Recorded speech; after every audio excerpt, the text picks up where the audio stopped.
자, 그 다음 이어서 보죠. 캐롤라인 시대하고 공화정 문학기인데 캐롤라인 에이지 앤드 커먼웰스 피어리엇.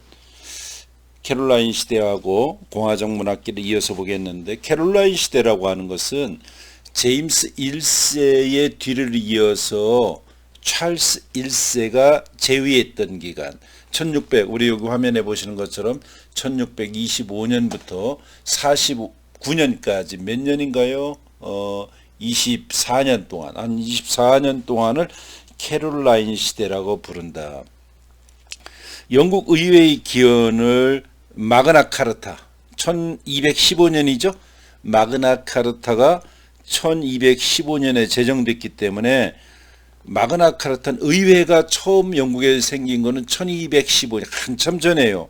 그러니까 왕실하고 의회의 갈등은 영국 역사에 오래 해먹은 것이었어요.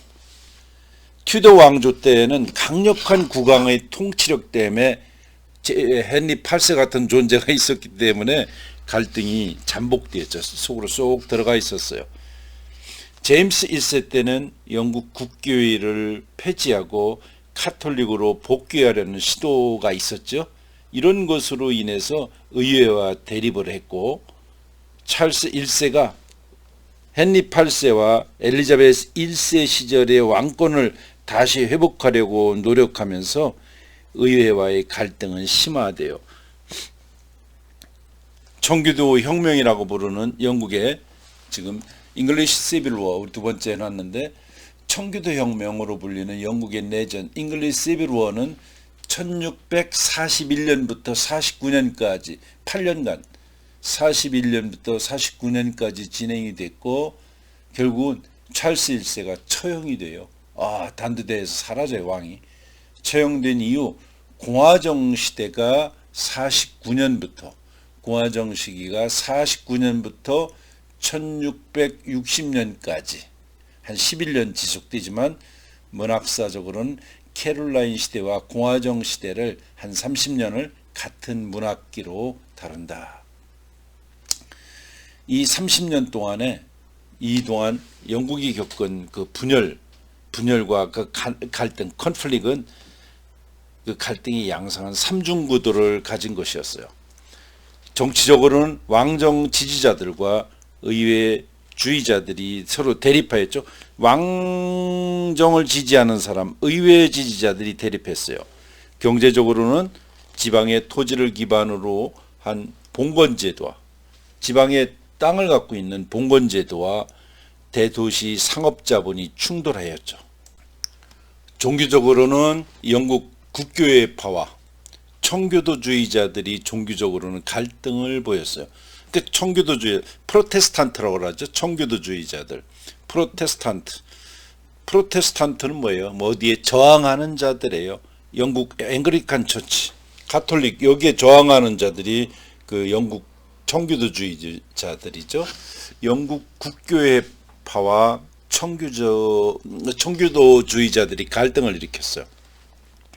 이 시기에는 시인들도 왕당파와 의회주의자, 있죠? 왕당파와 의회주의자로 구별이 되죠. 그러니까 시인들도 왕을 찬양하는 사람, 의회를 찬양하는 사람, 이렇게 이제 나눠졌다. 또 벤 존슨이 왕당파의 짱이죠. 그 대표라면 밀턴은 의회주의자의 대표라고 할 수 있어요. 이 시기가 정치적으로는 혼란 시기였고, 영국인들이 사상 초유의 내전을 경험하고 국왕을 처형하는 참혹한 경험을 하는 시기예요. 이 시기에 생산된 문학은 대단히 감미롭고 우아하고 매력적인 특성을 보인다고 하죠. 로버트 헤릭이라는 사람은 벤 존슨의 영향을 받아서 젊음을 예치하는 시를 썼어요.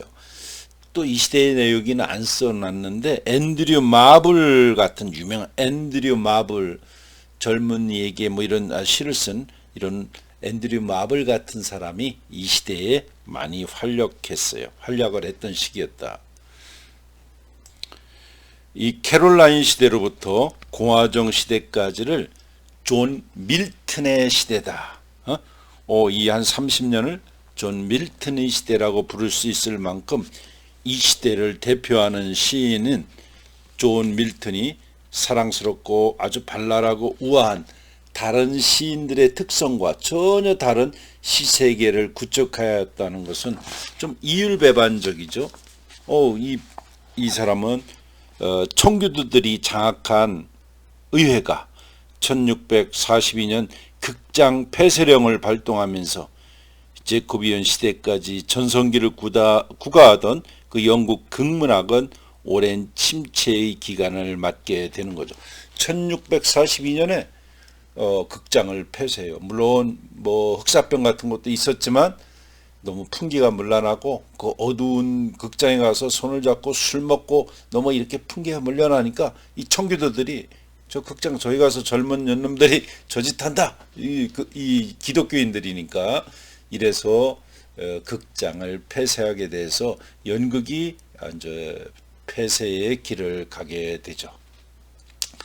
자, 이 시대의 이제 대표적인 사람이 여기 밀턴이에요. 존 밀턴, 여기 밀토닉 에픽이라고 그랬는데 밀턴. 이 밀턴은 대단하죠. 나중에 눈이 멀어서 신라권 같은 것들은 자기가 부르는 거를 딸이 받아 적고 그것을 옆에서 또 얘기하면 그것을 얘기해서 고치고 이렇게 해서 그 시를 쓰게 됐죠. 이 밀턴은 참 대단한, 만약에 셰익스피어가 없었다면 이 시대의 최고의 문학가는 밀턴이라고 볼 수 있겠죠. 밀턴의 시대다. 그래서 혹시 영어과 대학원, 영문과 대학원에 오면 파라다이스 로스트, 밀턴만 한 학기 동안 밀턴만 하는 강좌가 있어요. 이 밀턴은 좀 자세히 볼 필요가 있는데 내가 여기 쭉 적어놨는데 내 얘기를 듣고 여기에 있는 걸 읽어보면 됩니다. 그래서 먼저 이것보다는 내 얘기를 한번 쭉 들어볼 필요가 있어요. 밀턴은 운문과 산문 등 모든 분야에서 시나 산문이나 모든 분야에서 타의 추종을 불허하는 압도적인 위상을 보인 당대의 최고 작가였어요. 밀턴은 런던의 부유한 가정 출신이어서 셰익스피어가 누리지 못한 여가를 누릴 수 있었고 작곡가였던 아버지에게서 음악적 재능을 물려받았고 최고의 교육과 독서를 통해서 고전문학과 르네상스 이후의 인문주의 전통에 대한 어떤 조예를 갖추는 등 훌륭한 시인이 될 수 있는 많은 조건을 갖췄어요. 뭐 대단한 집안이어서 학교도 가지 않고 가정교사가 집에 와서 모든 책이 몇만 권이 있는 장서에서 음악, 미술, 시 이런 것들을 다 가정교사를 붙여서 교육을 받은 그런 작가였다. 밀턴은 또한 대단히 진지하고 엄숙한 인생관을 갖고 있었어요. 잘생기기도 했고 자기 중심적인 사고방식 등으로 인해서 영국 문학사에 등장하는 최초의 개성적인 작가였다. 이런 평가를 받는 작가죠. 밀턴은 대학 졸업 후 6년 동안 런던 근교의 아버지 별장에 머물면서 전원의 삶을 즐기고 사색과 독서 그리고 시작에 힘을 쓴다. 뭐 이런 삶이 멋있겠죠. 돈 벌 필요도 없고 너무 가진 게 많고 별장에 있어서 책 읽고 독서하고 시를 쓰고 이런 삶 괜찮은 것 같아. 이 기간 동안 목가적인 서정시를 쓰고 영국 국교회의 부패상을 통렬하게 비판한 비가 영국 교회의 국교 앵글리칸 처치가 썩었다 이런 시를 엘러지 이에리제 엘러지 하면 비통한 노래죠. 리시다스를 집필하였고 자신의 내면에서 위대한 서사시를 쓰려는 욕망을 깨달은 밀턴은 뱀을 완성하기 위해서 이탈리아로 유학을 떠나지만 조국에서 영국에서 정치적 대변혁이 시작된 것을 알고 1639년 서둘러 귀국을 해요. 이때의 선진국은 이탈리아예요. 그러니까 이탈리아로 이런 문학 공부를 하려고 떠났었죠. 밀턴은 이후에 20년 동안 크르멘의 공보 비서역을 맡아서 청교도의 대명분을 달성하기 위해 헌신해요. 그래 의외주의자의 그 크로멜의 비서였었다. 이 기간 동안 그는 정치적 선전물을 쓰고 뭐 연설물, 정치적 연설문 같은 것을 쓰고 시인의 본분을 유예하는데 이제 시 쓰는 걸 그만두고 잠시 이런 것을 쓰는데 경무와 과로로 인해서 1652년에 눈이 멀게 돼요. 그 눈이 안 보여요. 왕정복구와 함께 그의 공적 임무가 종식이 되자 왕정복구와 함께 그의 공적 임무가 이제 자기는 의회주의였는데 다시 왕이 와서 이렇게 되니까 밀턴은 시를 쓰기로 하고 크리스천 휴머니즘을 담은 영시사상 최고의 시, 서사시 파라다이스 로스트 신락원을 써요. 또 파라다이스 리게인드 복락원을 써요. 그리고 삼손 에고니스트 투사 삼손을 쓰죠. 밀턴은 최후 르네상스인으로 불리는 위대한 시인이었어요. 밀턴은 영국의 최후의 르네상스니까 The Last Renaissance Man으로 불리는 위대한 시인이었어요. 그는 라틴어의 영향을 받아 지나치게 인공적인 언어와 둔하고 무거운 운율을 사용해서 시를 써요. 시가 어둡다 이거죠. 이것이 영어가 우아하고 자연스러운 시어로 발전하는 것을 지체했다는 비난을 후세 사람들이 했어요. 밀턴이 이렇게 큰 밀턴의 영향을 받아서 영어가 밝고 화려하게 성장하지 못했다라는 얘기도 들어오죠. 바로 이런 비판은 T.S. 엘리엇이라고 20세기 미국의 최고의 시인이며 비평가인 T.S. 엘리엇 F.R. 리비스라는 사람이 있어요. F.R. 리비스로부터 이런 비판을 받게 됐다. 그래서 이렇게 대단한 시를 쓴 사람이다. 자, 이와 같은 내용을 우리 이제 우리 화면에 보면 영국 르네상스기의 마지막을 장식한 시인으로 종교성과 예술성을 탁월하게 결합하고 기독교 정신과 르네상스 정신을 융합하는 데 노력을 했고 히랍 로마의 이교도적인 고전의 아름다움과 르네상스와 유태적 전통인 성서의 도덕적인 열정을 작품에 조화시키려고 했다. 자, 이런 것들 알아둬야 되겠죠. 자, 그래서 이런 르네상스 문학기의 문학을 거대한 작품 속에 수록하여 집대성한 신락원을 오늘까지도 그의 위대한 문학적 고전의 명성을 유지하고 있다. 자, 그래서 꼭 알아둬야 되겠어요. 뭐 지금 읽을 수는 없지만 이 내용을 한번 여기서 내가 이렇게 좀 적어놨는데 밀턴의 작품을 한번 파라다이스의 우주론, 이거는 피엘은 파라다이스 로스트 피엘 신락원에 나타난 세계는 밀턴의 상상력의 산물이에요.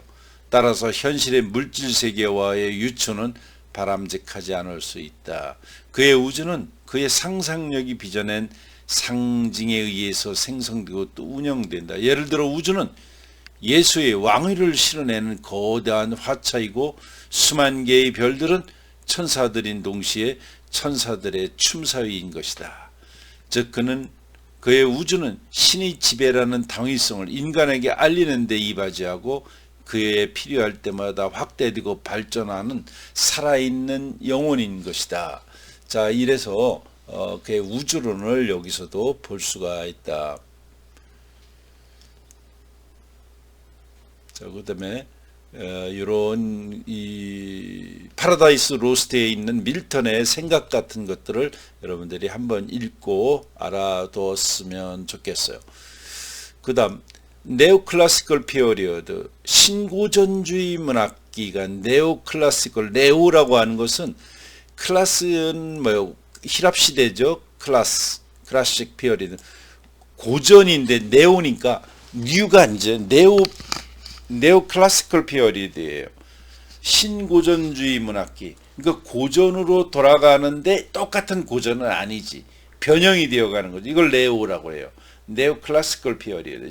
그러나 번역은 신고전주의라고도 하죠. 자, 신고전주의 문학기와 레스토레이션 왕정복구 문학기. 자, 이 시대의 대표적인 사람은 드라이딘이었어요. 자, 여기도 한번 보면 1660년부터 드라이든이 사망한 1700년대까지를 왕정복국이라고 하고, 이 시기에는 영국 신구전주의 문학이 성립되는 시기예요. 자, 다시 한번 얘기하면 네오클래시컬 피어리드는 왕정복구가 일어난, 다시 뒤집으면 1660년부터 18세기 말 낭만주의 문학이 시작될 때까지를 영국의 신구전주의 문학이라고 한다. 그러니까 1660년부터 19세기가 시작되는, 낭만주의가 시작되는 그 한 100여 년, 이 정도 100년 좀 넘는 시기를 영국의 신구전주의 문학기라고 부른다. 이 시대가 이성을 중요시하고, 이거 중요한 얘기죠. 내가 지금 하는 이성을 중요시하고, 전통과 규율을 중요시하고, 이성을 중요시하고, 전통과 규율, 조화와 균형 등 그리스 로마의 고전주의를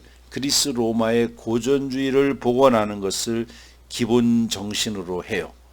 사람들의 감수성과 예술적 취향이 고전주의를 모방하였기 때문이다. 그러니까 이 시대에는 그리스 로마의 사람을 기본으로 그 고전주의를 복원하는데, 사람들이 그 시대의 감수성과 예술적 취향이 고전주의를 모방했다. 신고전주의 문학계는 요 시기에 한 100년기의 시기에는 왕정복고기와 레스토레이션 피어리드와, 이제 여기는 안 썼는데 오거스탄 에이지, 그리고 감수성의 시대, 에이지 오브 센서빌리티로 나눠지는데, 그거는 이따가 하기로 하고, 오늘은 먼저 왕정복고기 레스토레이션 피어리드를 먼저 보겠어요. 자, 왕정복고기를 요거는 좀 작은 글씨로 해도 되겠지. 신구전주의 문학기인데 요거는 이런 정도로 왕정복고기 문학기. 이때 아까 얘기한 것처럼 1660년부터 존 드라이든이 사망한 1700년까지를 왕정복고기 문학으로 구분하는데, 이 시기에는 영국 고전주의 문학이 성립되는 시기에 해당해요. 이 기간 동안에 드라이든은 모든 장르에 걸쳐 압도적으로 활동을 했기 때문에 이 시대를 에이지 오브 드라이든의 시기다. 존 드라이든의 시기다. 에이지 오브 드라이든이라고 부르죠. 영국인들은 17세기 초반 역사상 유례가 없는 분열과 혼란, 그리고 비극을 경험하는데 왕도 처형해버리고, 그 원인이 지나친 신념과 종교적 열정 때문이었다는 것을 깨닫게 돼요. 왕정복고를 통해 그 혼란이 마무리되자, 왕이 다시 들어와서 그 혼란이 마무리되자, 영국인들은 뜨거운 가슴에서 냉정한 머리로 삶의 모토를 바꾸게 돼요. 뜨거운 가슴에서 냉정한 머리로 삶의 모토를 바꾸게 되고, 신념과 열정, 감정과 상상력을 불신하고, 그 대신 삶에 대해 이성적이고, 이게 중요한 거죠. 이성적, 관주적인 태도를 유지하는 것을 미덕으로 여기게 되는 거죠. 그러니까 신념, 열정, 감정, 상상력 이런 거를 별로 안 좋아한다. 열정, 감정, 상상력 이게 아니고 이성적이고 뭔가 차분하고 관조적인 이런 태도를 미덕으로 여기게 되죠. 런던에서 유행하기 시작한 커피하우스에 모여 도시적인 주제로, 사람들이 커피하우스가 그때 이제 커피숍이 그때 나타나는 거죠. 사람들이 이제 영국의 커피하우스에 모여 도시적인 주제로 담론을, 이야기를 즐기고, 풍자문학이 그 시대에 크게 유행을 했다. 자, 이 시대의 대표적인 사람이 누구다? 존 드라이든이다. 이런 얘기죠. 자, 여기 내가 이렇게 쭉 정리해 놨는데, 자, 이거를 먼저 내 얘기를 듣고 한번 나중에 보면 되겠어요. 드라이든은 바로 이 시기에 총하였어요. 시와 산문, 드라마, 문학 비평 등 모든 영역에서 아주 발군의 실력을 발휘한 사람이라고 그랬죠. 무엇보다도 이 시대의 기록자였어요. 그는 자신의 생애 동안에 시대의 변화에 순응하면서 영국에서 발생한 거의 모든 중요한 역사적 사건들을 시로 기록했어요. 청교도를 신봉하고 올리버 크롬웰이 죽음을 청교도를 신봉해서 프로테스탄티즘을 신봉을 해서 올리버 크롬웰의 죽음을 애도하는 시, 크롬웰 애도가 Heroic Stanzas on the Death of 올리버 크롬웰 이런 아주 시도 썼고, 그러나 왕정복구가 일어나자 이를 찬미하는 시도 썼어요. 그래서 나중에는 영국 국교회를 또 개종도 하고, 제임스 2세가 집권을 하자 다시 카톨릭으로 또 변신도 하고, 그는 어떤 유세가처럼 역병, 코로나 같은 역병과 런던 대화재에 의해서 해외에서의 승전 등을 모두 시의 주제로 삼았어. 이 런던에요, 불이 났어요. 1666년인데 The Great Fire of London이라고 그래요. 대화재, 런던 대화재. The Great Fire of London, 런던의 대화재인데 1660년에 불이 나가지고 런던이 다 탔어요. 그래서 런던이 그때 다시 도시공사를 해서 그때 지하도를 파고 이랬다고 그러죠. 그래서 그때 런던을 다시 설계하기 시작한 것이 이 때문에요. 런던 대화재죠. 그때 대개 목조 건물로 집을 져놨었는데 불이 나고 바람이 불어서 모든 것이 다 탔죠. 찰스 2세의 서자 몬마우스 공작에 실패한 반란을 다윗 왕의 서자 압살롬의 반역에 빗대어 쓴 압살롬 앤 아키토벨은 뛰어난 풍자문학으로 인정을 받고 있죠. 오늘 드라이든을 좀 길게 하는데 18세기 이 초창기를 드라이든의 시대다. 드라이든의 문학은 고전주의적인 것이에요. 벤 존슨의 경우처럼 그리스 로마의 고전주의를 추종하죠. 문학이라고 하는 것은 전통과 규칙을 주장해야 된다고 생각해요. 지나친 상상력 안 돼요. 유별난 개성, 열정, 신념 모두 다 배제해야 되죠. 보다 냉정하고 과학적인 태도와 이성적이고 합리적인 정신의 가치를 부여해요.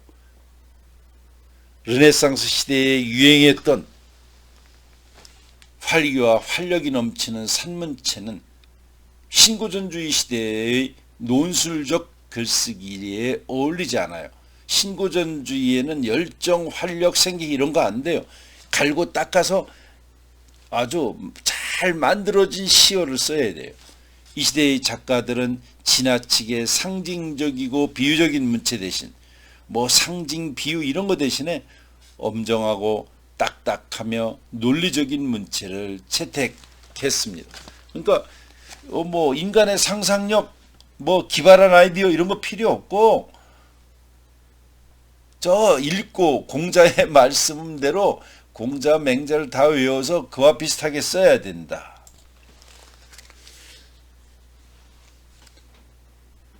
자, 영국 문학사상 최초로 개관 시인이 돼요.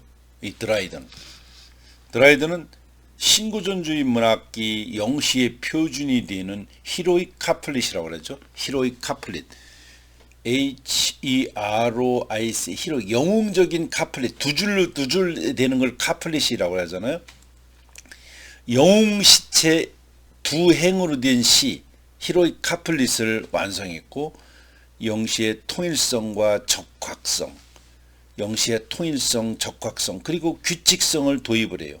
이러한 원리는 바로 신구전주의 문학의 정수에 해당하는 거예요. 또한 그는 알기 쉽고 명확하며 간결한 산문을 통해서 논리적 글쓰기의 모범을 보이기도 했어요. 문학 비평의 영역에 있어서 문학 비평의 영역에 대한 그의 관심은 필립 시드니의 아까 했던 시드니의 비평론을 진일보시켜서 벤 존슨의 작품에 대한 그의 분석이 영국 최초의 실제 비평으로 평가가 되죠. 셰익스피어에 대한 비평적 평가는 향후 100여 년간 셰익스피어 비평의 기초가 되었다. 이 사람이 셰익스피어에 대해서 평가를 했는데 그 후 100년간 셰익스피어 비평의 기초가 되기도 했다. 드라이드는 극시론을 쓰는 An Essay on Dramatic Poise, 극시론이라는 걸 써요. 극을 어떻게 써야 될까? An Essay on Dramatic Poise를 쓰는데, 극시론을 쓰는데 이것은 이 작품을 통해서 비평문학의 새로운 지평을 열었기 때문에 사무엘 존슨에 의해서 영국 비평의 아버지라는 칭호도 받게 해요. Father of English Literary Criticism, 영국 문학 비평의 아버지다. 이런 칭호를 받기도 하죠.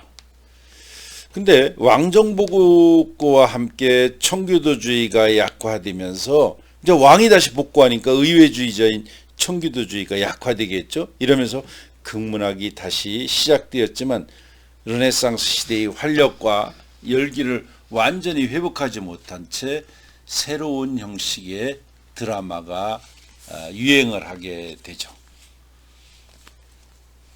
자, 왕의 지시에 의해서 런던의 두 개의 극단 킹스 플레이어와 듀크스 플레이어 두 개의 킹스 플레이어와 듀크스 플레이어 두 개가 설치되어 활동을 하게 되고 변화한 시대 정신과 관객들의 감성에 호응하는 변화한 시대 정신, 관객들이 그 감성에 호응하는 왕정복고기의 극문학, 왕정복고기의 이 시대의 극문학이 코미디 오브 매너스, 풍속 희극이라고 그러죠. 이것도 용어 알아둬야 돼요. 코미디 오브 매너스, 또 히로익 플레이스, 영웅서사의 형식으로 정착이 됩니다. 아주 유려한 문장과 복잡한 구성이 돋보였던 르네상스 드라마에 비해서 유려한 문장이 아주 좋아야 되고 복잡한 구성이 이렇게 돋보였던 르네상스 드라마에 비해서 왕정복고기의 드라마는 화려한 무대 장치와 음악적 요소가 있어야 되고 여성 연기자의 도입 등의 특성을 보이고 무대 전반부에서 연기하던 전통이 폐지되면서 관객과 무대 사이의 긴밀한 관계가 없어졌고 특정한 관객을 목표로 정한 주제극의 전통이 생기기도 했다. 자, 17세기 후반은 이성과 합리성, 근대적 과학 정신이 이제 나타난 시대였죠. 이성과 합리, 근대적 과학 정신이 17세기 후반에 나타나기 시작했다. 영국에는 로얄 소사이어티, 영국에는 왕립학술원이 1662년에 설립이 돼요. 왕립학술원이 1662년에 생기게 된다. 그리고 아이작 뉴턴경이 이 시기에 나타났죠. 1642년에 태어나서 1727년에 죽었으니까 아이작 뉴턴, 토마스 홉스, 존 로크, 뭐예요? 토마스 홉스의 그 리바이어던 같은 거, 또 존 로크의 책들, 이런 사람들의 철학과 사회 분야에서 중요한 저술들을 내놓았어요. 존 버녀는 철로역 정도 썼죠. 이 작품은 영국 기독교 문학 최고의 걸작으로 꼽히는데 주인공인 크리스천이 천사의 사명을 받고 자신이 거주하는 파멸의 도시를 떠나서 천상의 도시 시티 오브 헤븐을 향해 가는 여정을 다룬 순례기이고 알레고리 문학의 최고봉으로 꼽히는 게 철로역정이죠. 언제 한번 철로역정을 읽어둬야 할 필요가 있지 않을까 이렇게 싶습니다. 자, 여기까지 하고 좀 쉬었다가 이따 하겠어요.